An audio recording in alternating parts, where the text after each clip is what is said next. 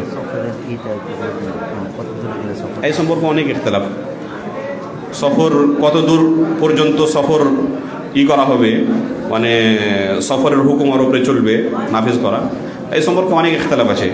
কেউ বলছেন 25 কিলোমিটার, কেউ 80 কিলোমিটার বলছেন। যাকে ওরফে আমে সফর বলে। শেখুল ইসলাম ইবনে তাইমিয়া রাহিমাহুল্লাহ এটা কি রাজে বলেছেন, আর এটাই মনে হচ্ছে সবচেয়ে রাজে। আল্লাহু আ'লাম বিসওয়াব। শেষ প্রশ্ন, কবরে যে 3টি প্রশ্ন করা হবে এটা এই কোরআন হাদিসে রয়েছে? কোনো ভাই প্রশ্ন করেছে।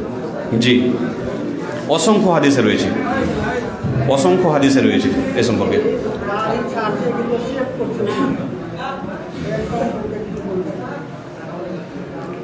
এ সম্পর্কে মতভেদ আছে ওলামাদের মধ্যে। যেটা রাজেহ মনে করছি যে সেভ করতে পারবে না, ছেড়ে দিতে হবে, কিন্তু মতভেদ আছে এই সম্পর্কে। জি, কিছু মতভেদ আছে ওলামাদের মধ্যে। জি জি, এতে মত পার্থক্য আছে কিছু। রাজেহ এটাই মনে হচ্ছে যে কিছু করতে পারবে না, ছেড়ে দিতে হবে আগে।